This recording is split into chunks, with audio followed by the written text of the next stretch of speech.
two-part question. First, are you familiar with Austrian School of Economics?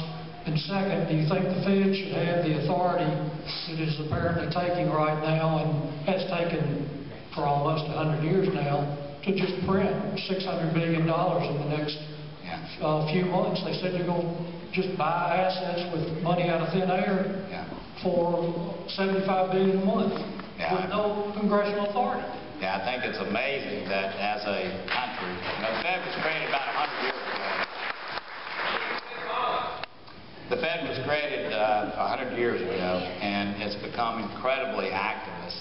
And, you know, we have a situation where we're in essence chastising China for currency manipulation and actively doing the same thing ourselves, right? So all of us are concerned about where this goes. When I get back to Washington, I plan to sit down with Bernanke and others and try to understand what it is they're about. I think, unfortunately, what they're about is trying to create the wealth effect in people's minds, because if interest rates are artificially low, it makes assets rise in value, especially stocks and those kind of things. And I think they're trying to create a psychology in this country through this, but I'm very, very worried about where this goes. I'm personally for a strong currency, and our office is actually looking at the dual mandate that the Fed has now. It's schizophrenic.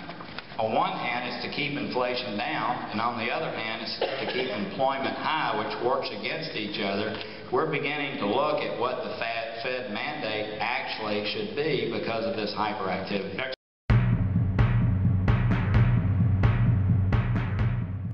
question over here on the left here. Thank you, Senator. I appreciate that, actually. The thing which I think I really appreciate you working this out and telling us, one of the areas which has not been worked at is unfunded liability for Medicare and Social Security, which is in excess of $50 trillion. That's right. With our GDP around 14 trillion, actually, which makes it more than 300% of GDP deficit, in addition to the other deficit you pointed out. Right. And I just feel like what Bernanke did in 2009 by printing $1.7 trillion and $600 billion now, actually, for next 8 months, actually, whatever I have accumulated for the last 30 years, value has gone down by 15 to 20%. Actually. So 5 to 10 years of my life has thrown down the ditch, actually, just because of me printing money. And I want all the senators and congressmen to point that out, Bernanke, and that stop lowering the dollar and throwing so much out of people's pockets. And that's really bad.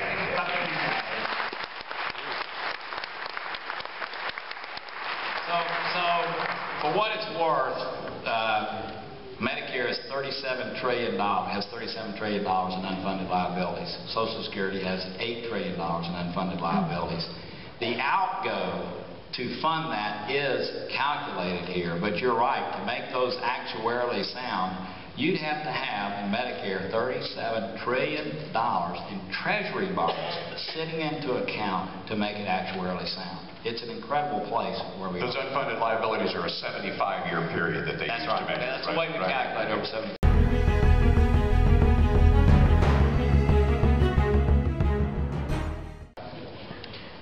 Good evening, Senator Corker. A question and a follow-up, if I may. Question, no follow-up. Okay.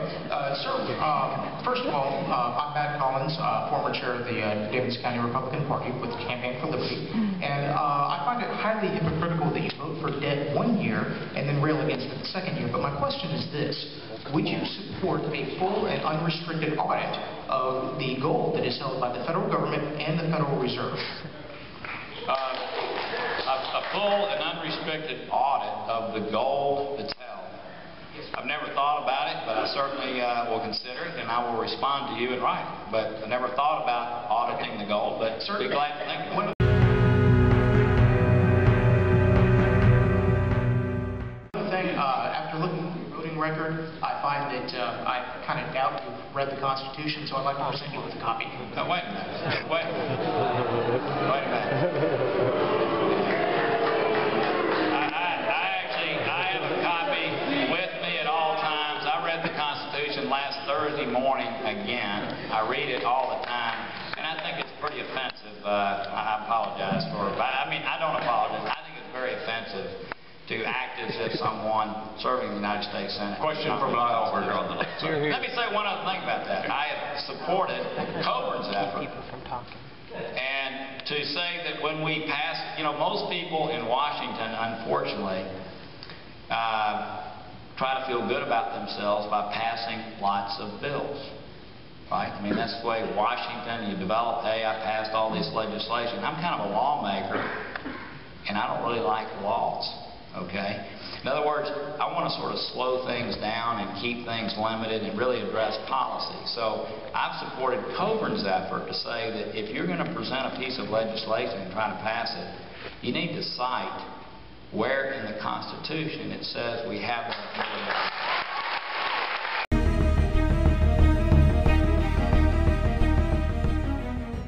Yes, sir. I watched a really good documentary lately, or recently. It's called The Money Masters by Bill Still, and what he recommends, a solution to this debt crisis, would be to basically for Congress to nationalize the Federal Reserve and take back control of the money supply. And then from there, we could loan the money back out interest-free, and we could pay that back much like Lincoln did with greenbacks.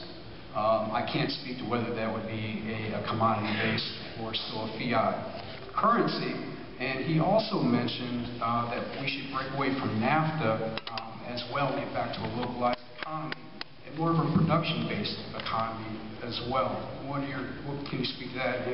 Somebody in the last couple of days mentioned having seen the documentaries. I mean, it's an idea that, you know, I haven't heard much of. I'd love if you have some white paper or something I could read to look at it. I couldn't respond quickly to that. As far as production goes, Tennessee has established itself as a place that knows how to make things in a climate, environment, governmental-wise, that really allows people to flourish. And so I really do think that as a state, we have a tremendous opportunity to do that. Many of our free trade agreements, what's happened is we in this country have continued to regulate, and it's been on steroids over the last few years.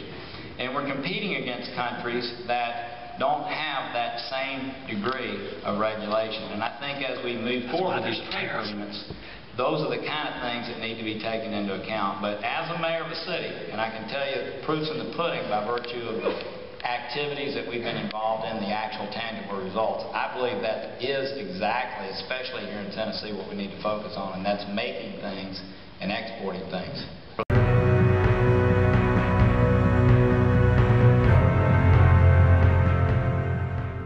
Thank you for taking my question. First, just consider me Joe the plumber, average American. Good, sir. My question is, there's actually a little bit more to it than Mr. Bernanke neutered the M-stats. Something I think is he took away the M3 to be specific, the M-stats. For us to control spending, the public needs to know what we're buying. I mean, we're a want country, not a need country, so the public has to take some responsibility for the Keynesian type economics that we've created.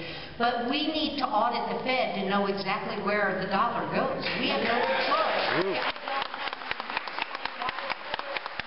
Congress doesn't support an audit like immediately of this organization? No. And the Dodd-Frank bill, which I did not support, okay, this financial reg bill that just passed, I'd hoped to, but it ended up taking a left turn in March and wasn't something I could support. But in the Dodd-Frank bill, there was an amendment to audit financial transactions at the Fed.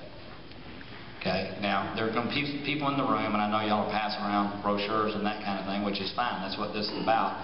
There was another step that some people wanted to take. In other words, not just auditing the financial transactions so that we all know what's been happening.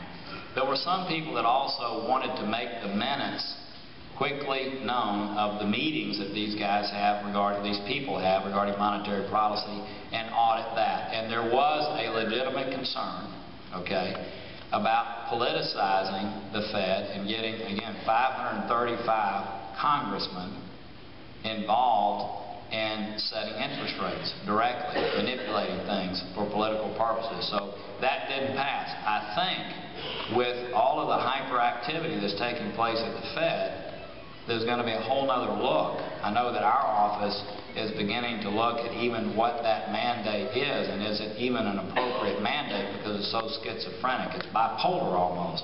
But there is going to be GAO audits of the financial transactions.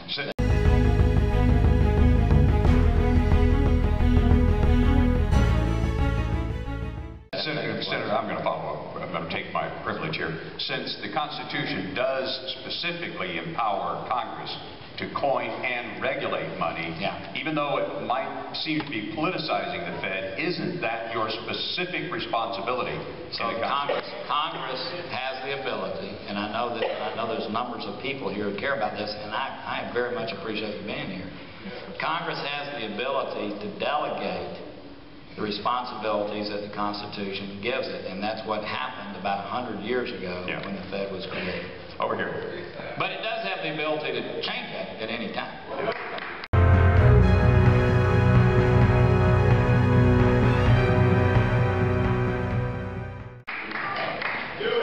Hi, Senator. Thanks for coming and bringing up the issue of debt. My name is Mark Gross. I actually had another question, but I was inspired, including by everyone, including Ralph's question. Where in the Constitution does the Constitution authorize Congress to empower the Fed? To delegate the responsibility. Yeah, thank you, Ralph. Yeah. Well, you know, my interpretation of the Constitution is, well, look, first of all, now, come on, guys. I've read the Constitution multiple times. I carry it with me everywhere, and that's out of line. But, well, let me tell you, a citizen, why don't you challenge it? I mean, that's what courts are for. I am challenging it right now. Good. I think, well, let's find out. We'll find out the answer. I think that's good. Over here on the right side. I mean, the courts, at the end of the day, those of us who legislate, I think, should cite the responsibility and where the Constitution gives you the authority to actually pass something. I like that. But the courts actually are the ones that decide the Constitution. We have 2 minutes before we have to shut off the broadcast, so that's just the way our government's set up. There's 3 separate branches of government, and that's just the way it works. we have 2 minutes before we have to take a short break, so. Challenge it. That's what you're doing. I think that's great. Good. What's the right way to challenge it, Senator? What's the court systems? Okay. The courts determine whether things are constitutional. Okay. That's why we have the 3 separate branches. I mean, that's just the way it works. I'm sorry. I mean, that certainly is in the Constitution. All right.